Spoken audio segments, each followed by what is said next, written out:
إن الحمد لله نحمده ونستعينه ونستغفره ونعوذ بالله من شرور أنفسنا ومن سيئات أعمالنا من يهده الله فلا مضل له ومن يضلل فلا هادي له وأشهد أن لا إله إلا الله وأشهد أن محمدًا عبده ورسوله أما بعد فأعوذ بالله السميع العليم من الشيطان الرجيم من همزه ونفخه ونفثه يا أيها الذين آمنوا اتقوا الله حق تقاته ولا تموتن إلا وأنتم مسلمون يا أيها الناس اتقوا ربكم الذي خلقكم من نفس واحدة وخلق منها زوجها وبث منهما رجالا كثيرا ونساء واتقوا الله الذي تساءلون به والأرحام إن الله كان عليكم رقيبا يا أيها الذين آمنوا اتقوا الله وقولوا قولا سديدا يصلح لكم أعمالكم ويغفر لكم ذنوبكم ومن يطع الله ورسوله فقد فاز فوزا عظيما أما بعد فإن خير الحديث كتاب الله وخير الهدي هدي محمد صلى الله عليه وسلم وشر الأمور محدثاتها وكل محدثة بدعة وكل بدعة ضلالة وَكُلَّ ضَلَالَةٍ فِي النَّارِ رَبِّ اشْرَحْ لِي صَدْرِي وَيَسِّرْ لِي أَمْرِي وَاحْلُلْ عُقْدَةً مِّن لِّسَانِي يَفْقَهُوا قَوْلِي سُبْحَانَكَ لَا عِلْمَ لَنَا إِلَّا مَا عَلَّمْتَنَا أَمَّا بَعْدُ وَلَا تَكُونُوا كَالَّتِي نَقَضَتْ غَزْلَهَا مِن بَعْدِ قُوَّةٍ أَنْكَاثًا حمد و ثنا بزرگی کبریائی اللہ وحدہ لا شریک کی ذات اقدس و اطہر و بابرکت کے لیے ہے۔ لا تعداد درود و سلام سید الاولین سید الآخرین امام المتقین محمد رسول اللہ صلی اللہ علیہ وآلہ وسلم کی ذات مبارکہ و مطہرہ پر۔ عزیز سامعین کرام، قرآن مجید فرقان حمید میں سورہ نحل آیت نمبر 91 اس کا کچھ حصہ جو میں نے تلاوت کیا، اس آیت مبارکہ میں پروردگار کائنات نے ایک انتہائی شاندار اور بہت ہی اعلیٰ نصیحت اپنے بندوں کو کی ہے۔ مالک ارض و سما فرماتے ہیں وَلَا تَكُونُوا كَالَّتِي نَقَضَتْ غَزْلَهَا مِن بَعْدِ قُوَّةٍ أَنْكَاثًا، اس عورت کی طرح نہ بن جانا جو عورت چرخہ رکھ کے بڑی طاقت بڑی محنت سے اس چرخے کو گھما گھما کے روئی سے کپاس سے سوت تیار کرتی ہے۔ جب وہ سوت دھاگا بن جاتا ہے من بعد قوۃ انکاسا، وہ عورت اپنی ہی محنت اپنی ہی مشقت سے روئی سے بنا ہوا سوت یا دھاگا اس کو ریزہ ریزہ کر کے ٹکڑے ٹکڑے کر کے پھینک دے۔ امام ابن ابی حاتم تو کہتے ہیں رحمۃ اللہ علیہ اپنی تفسیر میں کہ یہ عرب کی بڑی مشہور عورت تھی۔ آج کل لومز موجود ہیں، ٹیکسٹائل ملز موجود ہیں، دھاگا وہاں پر تیار ہوتا ہے۔ پرانے زمانے میں سوت کاٹنا، دھاگا تیار کرنا، چرخہ اس کا سب سے آسان اور بہترین ذریعہ تھا۔ 1400 سال پہلے کی مثال ہے یہ۔ امام ابن ابی حاتم فرماتے ہیں رحمۃ اللہ علیہ کہ اہل عرب کی ایک عورت بڑی مشہور تھی، وہ سوت تیار کرتی، سارا دن محنت اور مشقت کے ساتھ، دیوانی تھی، پاگل تھی، اپنی ہی محنت کو برباد شام کو ٹکڑے ٹکڑے کر کے کر دیتی۔ اللہ کریم نے یہ مثال ہمارے سامنے رکھی، تم اس خاتون کی طرح نہ ہو جانا۔ آج کے اس جمعہ کے ساتھ اس آیت کا، اللہ کریم کے اس حکم کا تعلق کیا بنتا ہے؟ بڑا ہی گہرا تعلق ہے، اس بات میں کوئی شک نہیں۔ اللہ عز و جل کی توفیق اور فضل سے ہم مسلمان رمضان المبارک کے مہینے میں اپنی عبادت میں، نیکی میں، تقوی میں پہلے کی نسبت بہت بہتر ہو جاتے ہیں۔ سحریاں، افطاریاں، نوافل، قیام اللیل، نماز تراویح، قرآن کی تلاوت،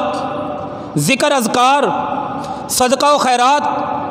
یہ ساری چیزیں رمضان المبارک میں مسلمان سر انجام دیتے ہیں۔ لیکن دکھ کی بات یہ ہے کہ اسی عورت کی طرح جو اپنی محنت کو، مشقت کو، اپنی تکلیفوں سے سود کاتے ہوئے کو ریزہ ریزہ کر دیا کرتی تھی، یا کوئی کرنے والی ہو سکتی ہے، اسی طرح ہماری اکثریت رمضان المبارک ابھی ختم نہیں ہوتا، ہم اپنی یہ ساری محنت، نماز تراویح کی شکل کی محنت، نوافل کی شکل میں، صدقہ و خیرات کی شکل میں، ذکر و اذکار کی شکل میں، تلاوت، عبادت، ریاضت، سخاوت کی شکل میں کی ہوئی ساری محنت،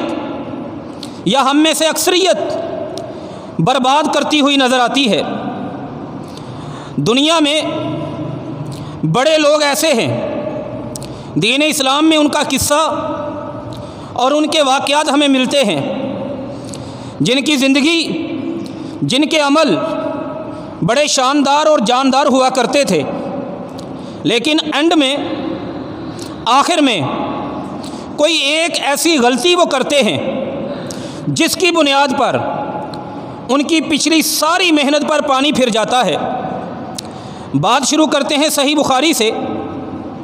صحیح البخاری میں 6607 نمبر حدیث ہے۔ نبی اکرم صلی اللہ علیہ وآلہ وسلم ایک غزوہ میں، ایک جنگ میں تھے۔ جب جنگ میں شام کا وقت ہوا، نبی اکرم صلی اللہ علیہ وآلہ وسلم کا لشکر، آپ کی پارٹی، آپ کی فوج، صحابہ کرام رضوان اللہ تعالی علیہم اجمعین، مالو الی العسکری، اپنے کیمپ میں واپس آئے۔ جو دشمنوں کے فوج تھی وہ اپنے کیمپ میں واپس چلی گئی۔ لڑائی پر تبصرہ شروع ہو گیا۔ ایک صحابی کہنے لگا، اللہ کے نبی صلی اللہ علیہ وسلم، ما اجزاء منا الیوم احد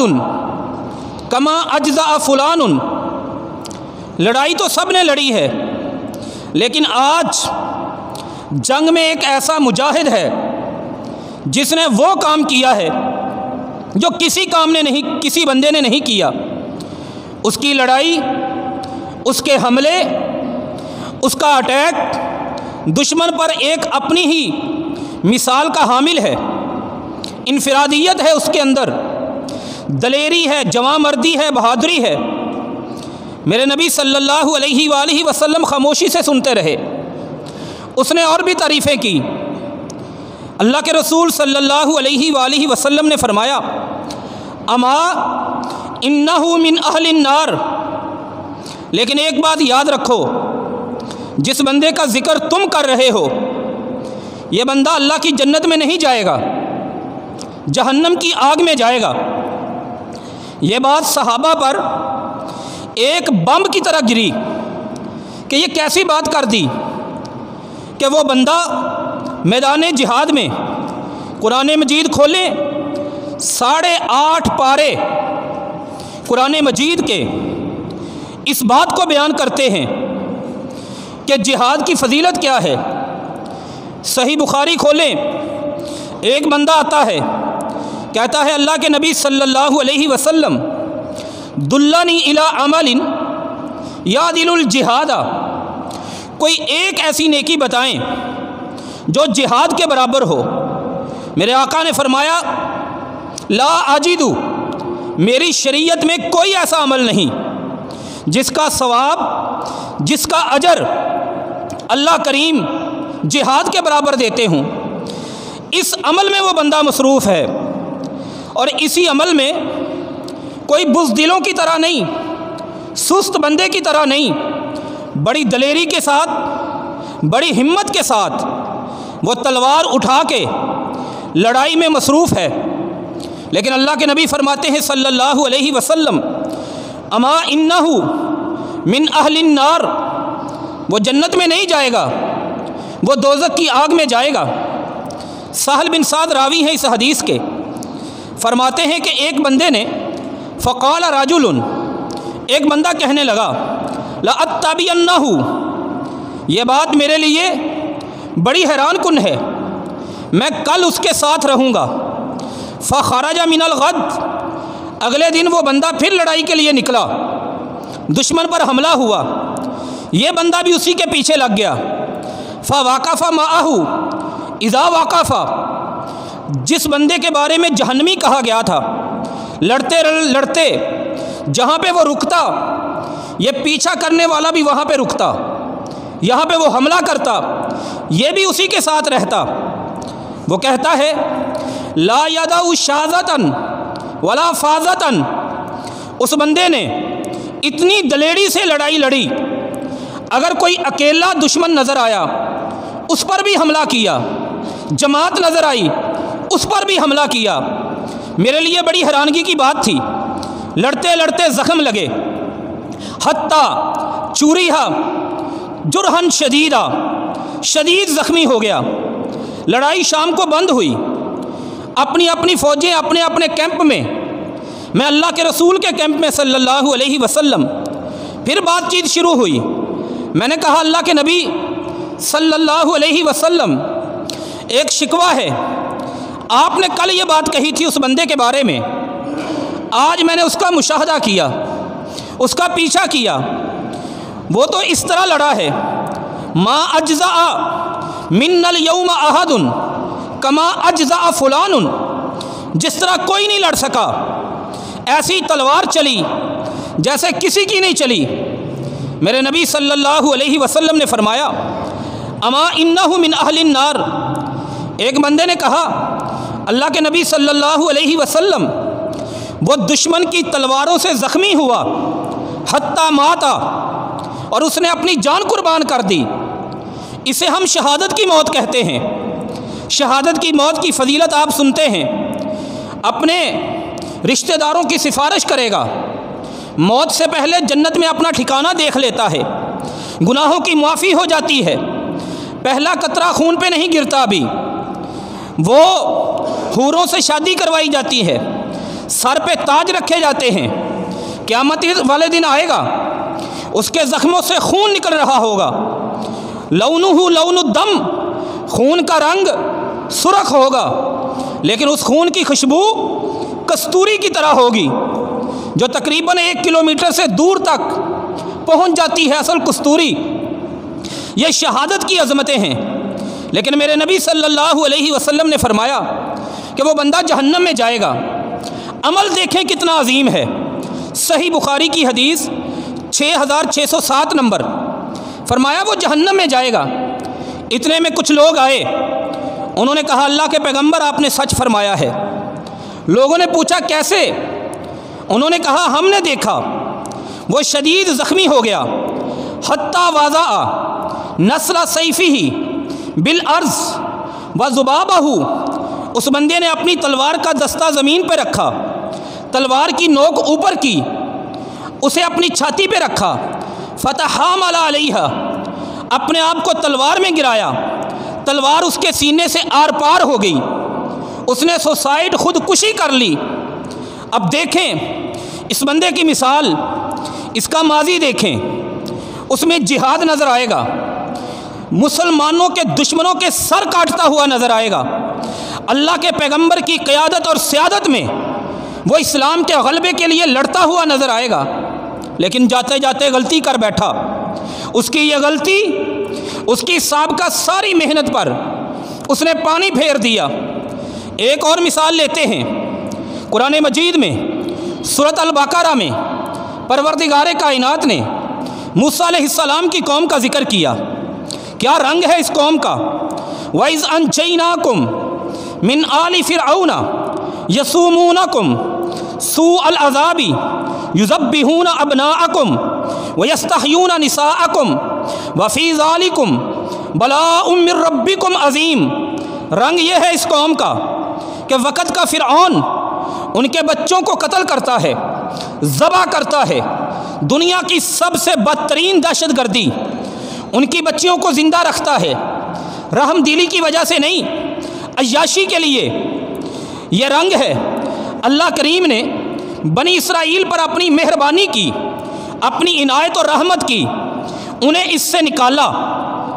آگے چلیں، سورۃ البقرہ آیت نمبر 51، 52، 53، 54، اللہ کہتے ہیں دوسرا رنگ، وَإِذْ فَرَقْنَا بِكُمُ الْبَحْرَ فَأَنْجَيْنَاكُمْ وَأَغْرَقْنَا آلَ فِرْعَوْنَ وَأَنْتُمْ تَنْظُرُونَ۔ اس قوم کا دوسرا رنگ یہ ہے، وقت کا فرعون، وقت کا حاکم اپنی فوج لے کر اس قوم کو مٹانے کے لیے پیچھا کرتا ہے۔ آگے سمندر آتا ہے اور یہ سمندر میں اللہ تعالیٰ ان کو بچانے کا راستہ بنا دیتا ہے، ان کو سمندر میں غرق کر دیتا ہے۔ رب کا فضل ہے ان پر، رب کی رحمت ہے ان پر، کیونکہ یہ اللہ کی عبادت کرنے والے بندے ہیں۔ اگلا رنگ ہے ان کا، فرقنا بکم البحر فانجیناکم واغرقنا آل فرعون وانتم تنظرون۔ آگے کتاب نہیں، اللہ وعدہ کرتے ہیں موسیٰ علیہ السلام سے، طور پہاڑ پہ آؤ، کتاب دیتے ہیں۔ اتنا اچھا کردار اس قوم کا، اللہ نے فرعون سے نجات دی، دشمن کو تباہ کر دیا، تکلیف پہنچانے والوں کو اپنی کتاب دینے کا وعدہ کیا۔ اس قوم نے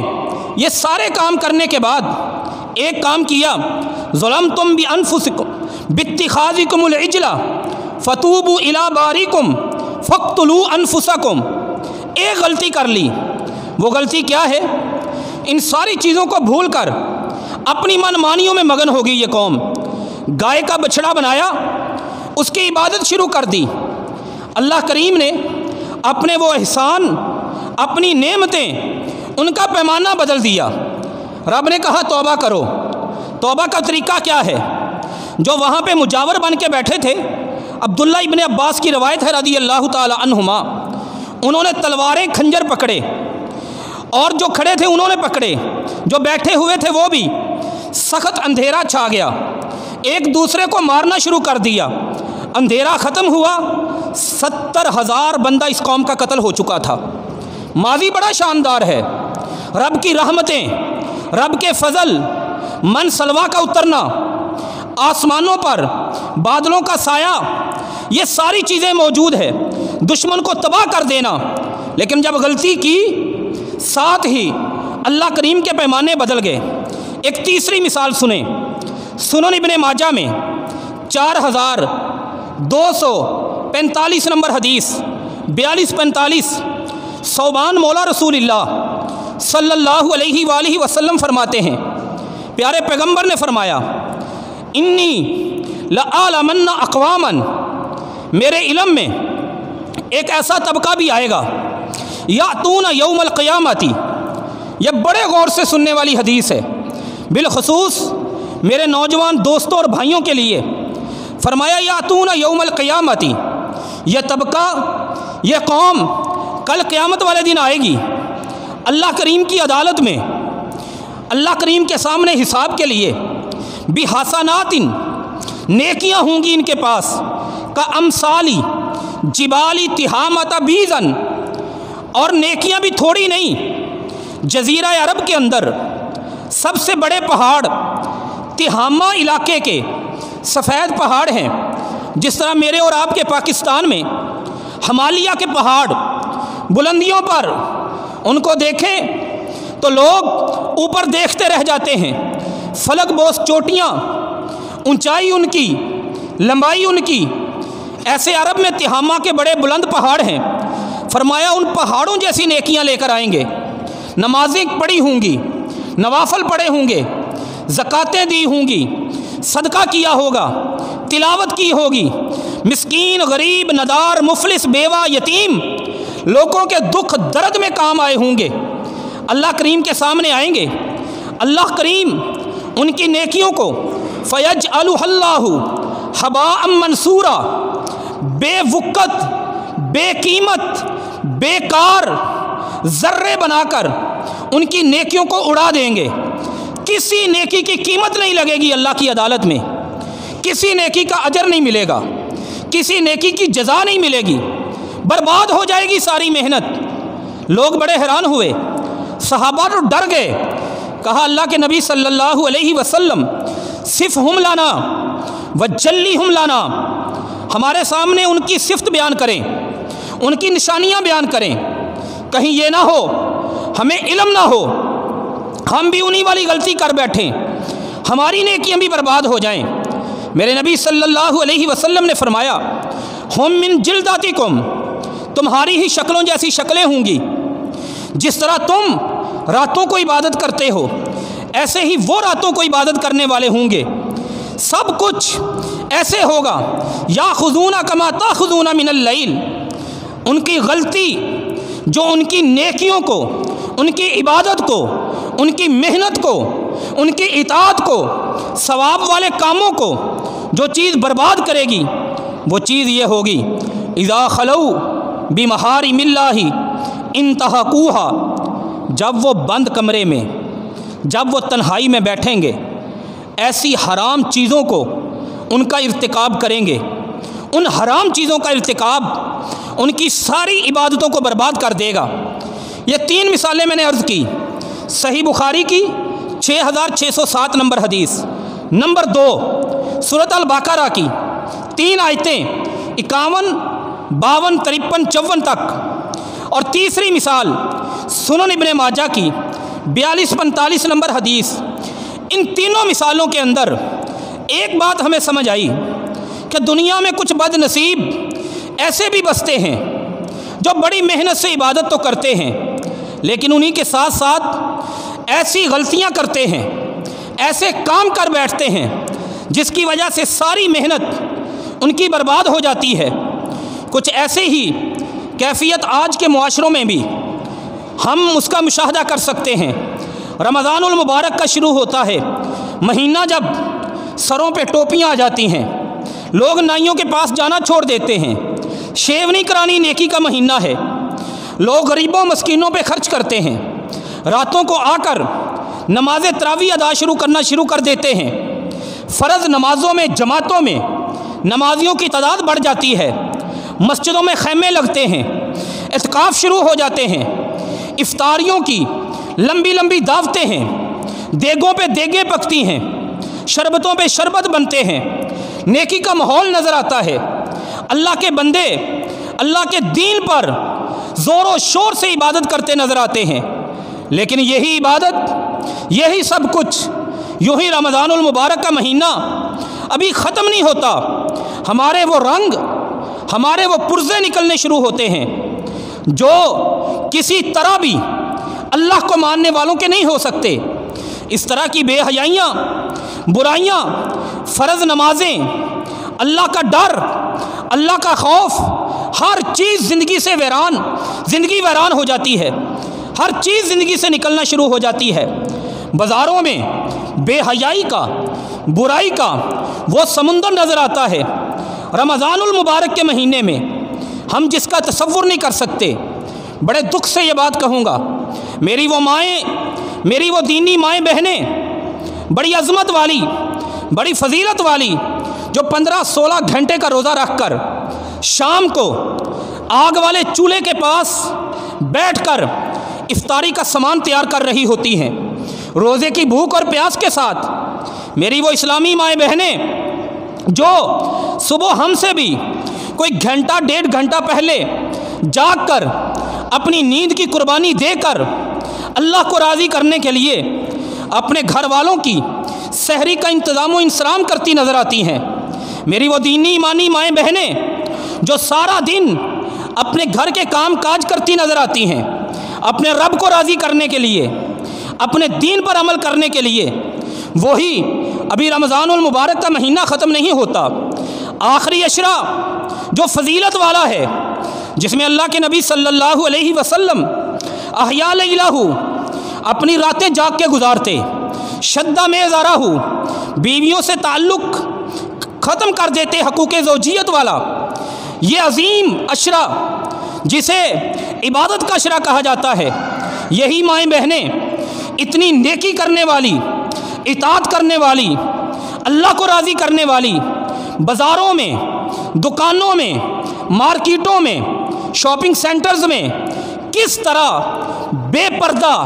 بغیر حجاب کے، بغیر نقاب کے، بغیر چادر کے اپنی خرید و فروخت کرتی نظر آتی ہیں۔ وہ اس رب کو کیوں بھول جاتی ہیں جس رب کو راضی کرنے کے لیے راتوں کی نیند قربان کی تھی، جس رب کو راضی کرنے کے لیے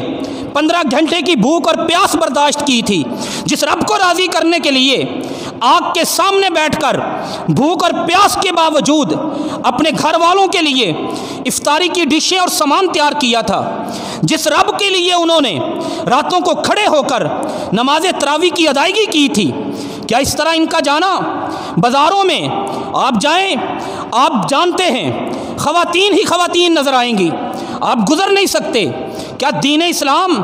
ہمیں اجازت دیتا ہے؟ اللہ کا قرآن دیکھیں، سورۃ احزاب ہے، اللہ کریم نے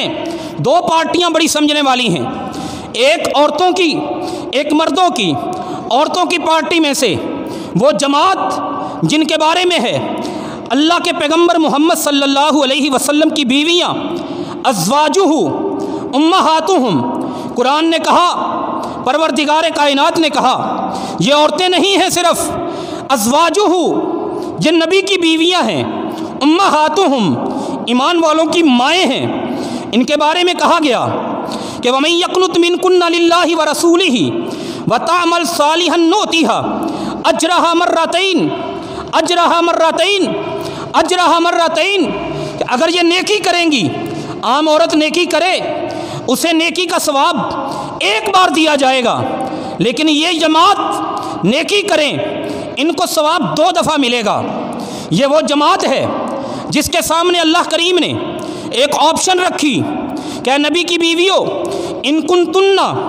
تریدن الحیات الدنیا وزینتها فتعالینا امتعکن واسرحکن سراحا جمیلا،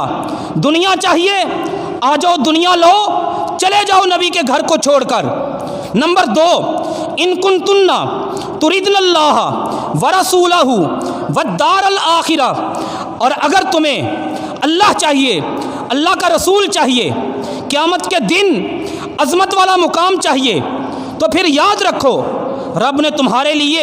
بڑا عظیم مقام رکھا ہے۔ اس جماعت نے کہا، مومنوں کی ماؤں نے، نبی کی بیویوں نے، ہمیں دنیا نہیں چاہیے، دنیا کا سامان نہیں چاہیے، ہمیں اللہ کی ضرورت، ہمیں اللہ کے رسول کی ضرورت، ہمیں قیامت والے دن عظیم چیزوں کی ضرورت۔ پھر انہی کے بارے میں اللہ تعالیٰ نے کہا کہ اہل البیت وَيُطَہِّرَکُمْ تَطْہِیرًا، اللہ نے تمہیں پاک کر دیا ہے، ان کو اللہ نے پاک کر دیا، ان کی نیکی کا اجر ڈبل ہے۔ انہوں نے دنیا کی قربانی دے کر اللہ اور اللہ کے رسول کو لیا، اس کے باوجود اللہ کریم نے دوسری جماعت، صحابہ کی جماعت، جن کے بارے میں قرآن نے کہا، اور بھائی کامیاب ہونا چاہتے ہو فَإِنْ آمَنُوا بِمِثْلِ مَا آمَنْتُمْ بِهِ فَقَدْ اهْتَدَوْا، پارہ نمبر 1 سورۃ البقرہ، صحابہ جیسا ایمان لاؤ، کامیاب ہو جاؤ گے۔ وہ صحابہ جن کے بارے میں قرآن نے کہا اولئک ھم المفلحون، یہ کامیاب ہیں۔ جن کے بارے میں قرآن نے کہا اولئک ھم الراشدون، یہ ہدایت یافتہ ہیں۔ جن کے بارے میں قرآن نے کہا حزب اللہ، یہ اللہ کی پارٹی ہیں۔ جن کے بارے میں قرآن نے کہا امتحن اللہ قلوبہم للتقوی، اللہ نے ان کے دلوں کو چیک کیا ہے، ان کے دلوں میں اللہ کا ڈر ہے۔ یہ 2 ایک طرف صحابہ اعلیٰ ایمان والے، ایک طرف نبی کی بیویاں، دونوں جب آمنے سامنے ہوں، قرآن کہتا ہے وَإِذَا سَأَلْتُمُوهُنَّ مَتَاعًا فَاسْأَلُوهُنَّ مِنْ وَرَاءِ حِجَاب، پارہ نمبر 22 سورہ احزاب۔ ان دونوں جماعتوں نے لین دین کرنا ہو، ایک دوسرے سے سامان لینا دینا ہو، اللہ کا دین کہتا ہے، اللہ کا قرآن کہتا ہے، تو وہ پردے کے پیچھے سے لیں گے دیں گے۔ صحابہ سے بڑھ کر نیک کون تھا؟ نبی کی بیویوں سے بڑھ کر نیک کون؟ اس کے باوجود رب نے کہا پردے کی اوٹ سے سامان لینا دینا ہے۔ آج میرے اس دور کی ماں بہن کو کس شریعت نے اجازت دی وہ بغیر پردے کے، بغیر حجاب کے، بغیر نقاب کے، روزے داروں کی سحریاں پکا کے، روزے داروں کی افطاریاں پکا کے، اپنی آرائش زیبائش کے لیے، چمک دمک کے لیے، سجاوٹ بناوٹ کے لیے مارکیٹوں میں جا کر، دکانداروں کے سامنے بیٹھ کر، مسکراہٹوں کا تبادلہ کر کے، نرم گفتگو کا تبادلہ کر کے ان سے شاپنگ کرتی نظر آتی ہے؟ کیا یہ اس رمضان المبارک کے مہینے میں نیکیوں کے بعد میری دینی ماؤں بہنوں کا یہ عمل کیا ان کی عبادت کو ضائع کرنے کے مترادف نہیں؟ اسی لیے اللہ تعالیٰ نے فرمایا وَلَا تَكُونُوا كَالَّتِي نَقَضَتْ غَزْلَهَا مِن بَعْدِ قُوَّةٍ أَنْكَاثًا۔ ابن ابی حاتم کے مطابق وہ مائی، وہ عورت شاید وہ دیوانی تھی، وہ مجنونہ تھی، وہ پگلی تھی، وہ کملی تھی، عقل سے عاری تھی، اس لیے وہ اپنی کمائی کو ضائع کرتی تھی۔ لیکن تم تو عقل والیاں ہو، تم تو بصیرت والیاں ہو۔ یہ بہت بڑا دکھی المیہ ہے۔ روزے دار، یہ بڑے بڑے بزرگ، نماز تراویح ادا کرنے والے، مسجدوں پہ خرچ کرنے والے، غریبوں مسکینوں کو کھلانے والے، اللہ اللہ کرنے والے، اپنے گھر کے ان حالات سے، اور میری بہنیں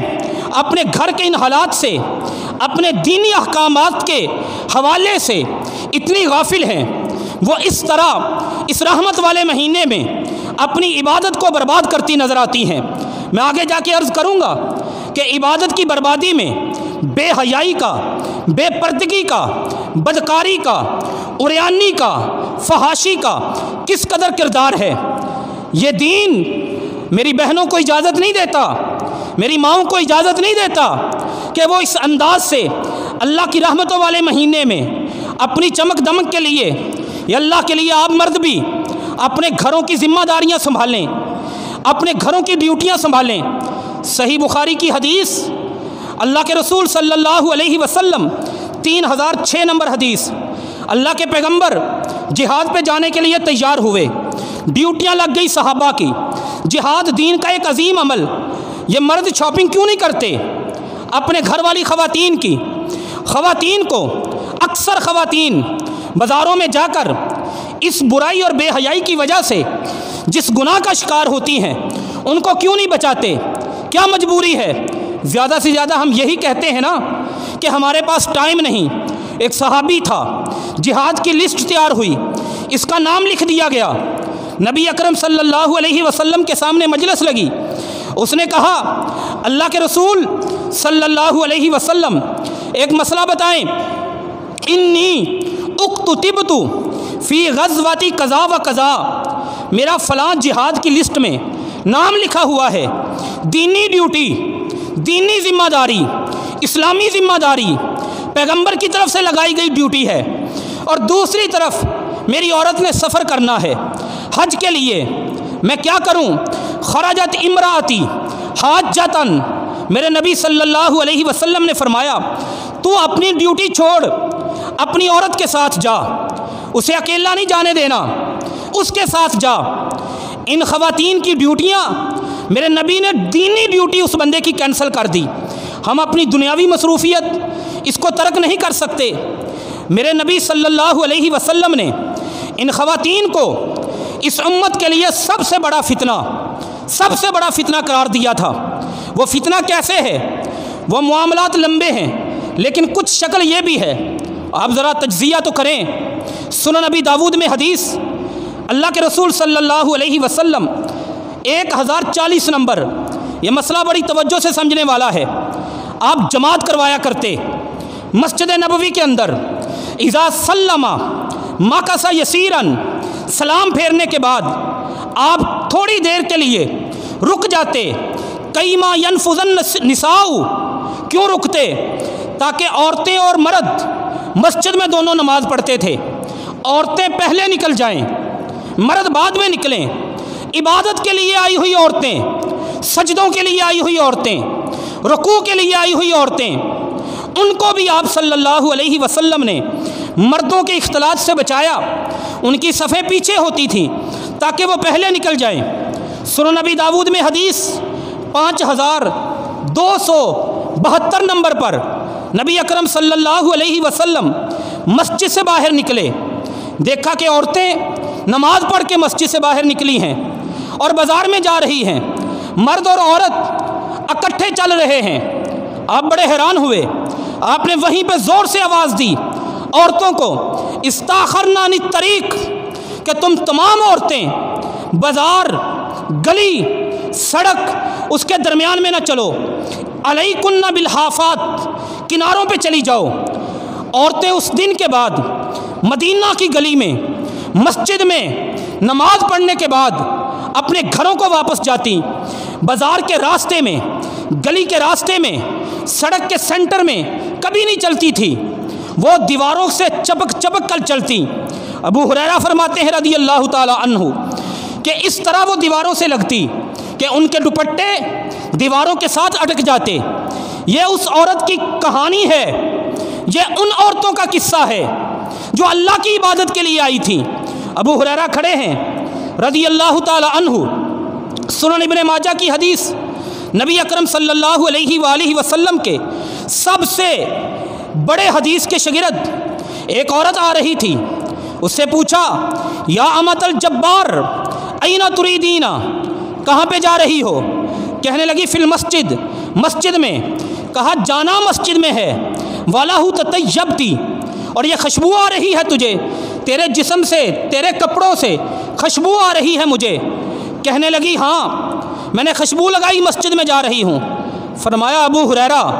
تجھے مسجد میں نہیں جانے دے گا، مسجد میں نہیں، اس لیے کہ میرے پیغمبر کا حکم ہے جو عورت خوشبو لگا کر مسجد میں آئے اس کے لیے مسجد میں آنا جائز نہیں، وہ واپس جائے اپنے گھر میں، ترجیع، واپس جائے، حتیٰ تغتسل غسلہ الجنابہ، اس طرح وہ غسل کرے جس طرح پلیتی سے غسل کیا جاتا ہے۔ آگے فقہا کی رائے ہے کہ خوشبو دھو لے، یعنی پورے جسم کو دھوئے۔ اب ان ساری چیزوں کو غور کریں، رمضان المبارک کے مہینے میں، آخری عشرے میں، تاک راتوں والا عشرہ، لیلۃ القدر والا عشرہ، خیر من الف شہر والا عشرہ،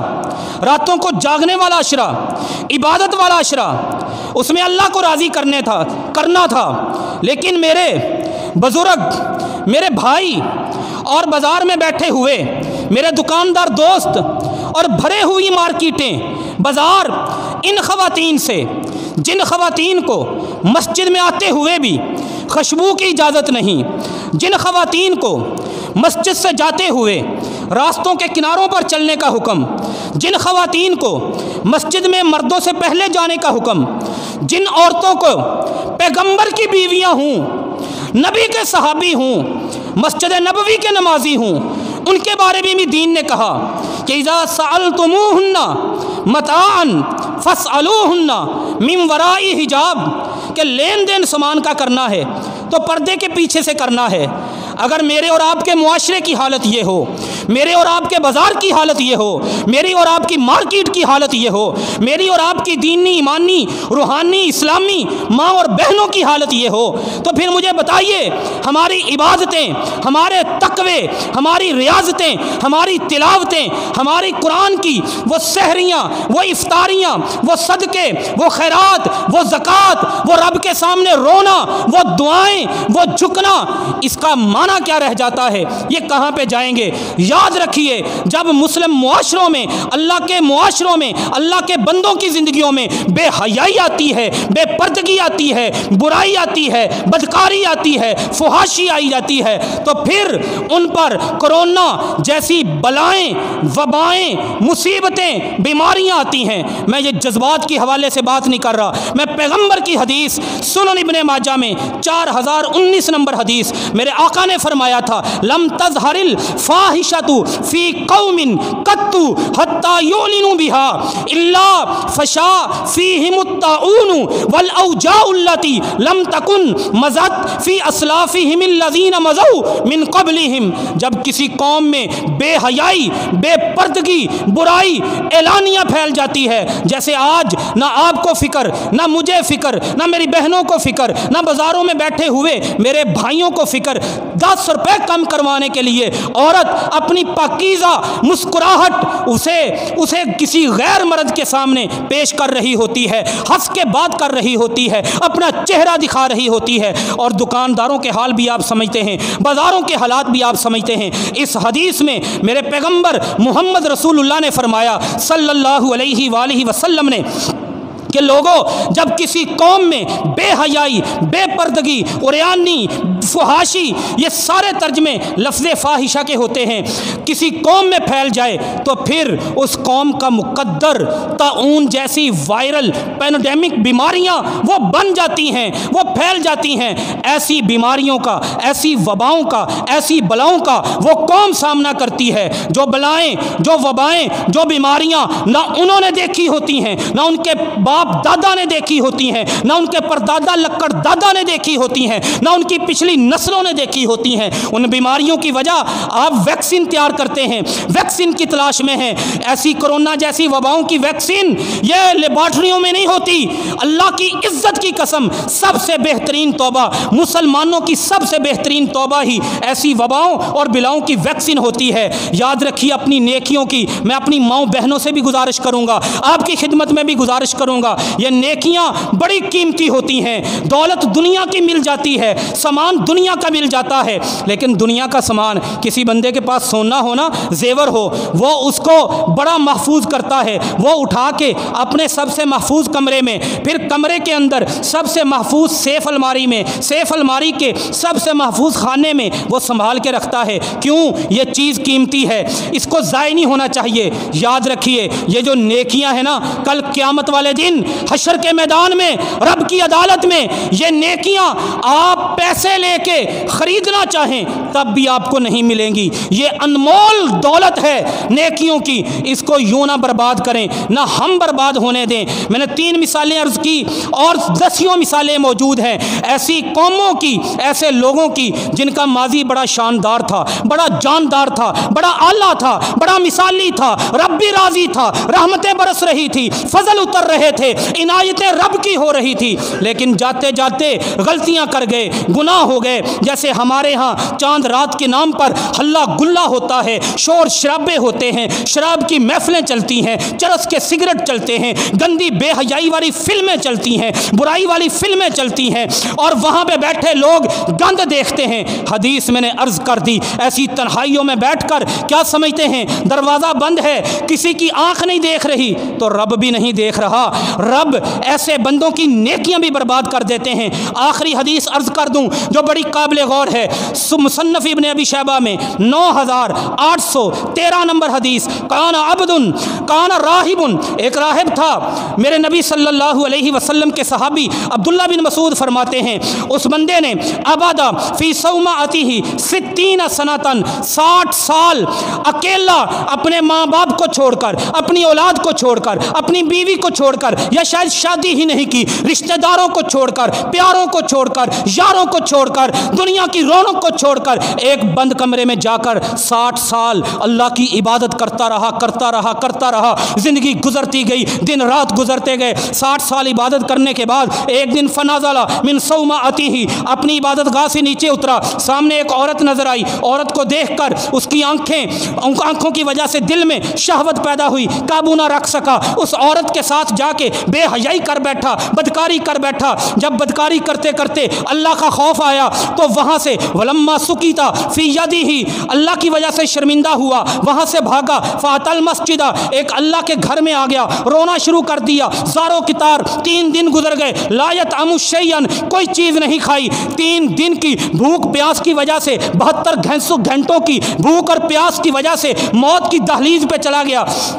اس وقت کسی نے روٹی دی، دائیں طرف سے کسی نے مانگی، بائیں طرف سے مانگی، روٹی کو 2 حصوں میں تقسیم کیا، ان کو دے دیا، خود بھوک کی وجہ سے موت کی آغوش میں چلا گیا۔ عبداللہ بن مسعود فرماتے ہیں، حدیث کا حوالہ پھر عرض کر دوں، مصنف ابن ابی شیبہ ہے 9813 نمبر۔ ابن مسعود کہتے ہیں مرنے کے بعد اللہ کے ہاں عدالت لگتی ہے، اللہ کی عدالت میں حساب کتاب ہوتا ہے۔ ایک پلڑے میں اس کی فوزیہ اعمالو 60 سنتن فی کفاتن، اس تکڑی، اس ترازو، اس میزان، اس کے ایک پلڑے میں 60 سال کے سجدے، 60 سال کے رکوع، 60 سال کی عبادت رکھ دی گئی، اس راہب صاحب کی، حاجی صاحب کی۔ اور دوسرے پلڑے میں صرف اور صرف وہ عورت کے ساتھ کی گئی بدکاری رکھی گئی۔ وہ 60 سال کی عبادت اس بدکاری کے سامنے اس کی کوئی ویلیو، کوئی حیثیت نہ رہی، وہ اوپر چلی گئی، اور وہ بدکاری جو اس عورت کے ساتھ کی تھی وہ پلڑا وزنی ہو گیا۔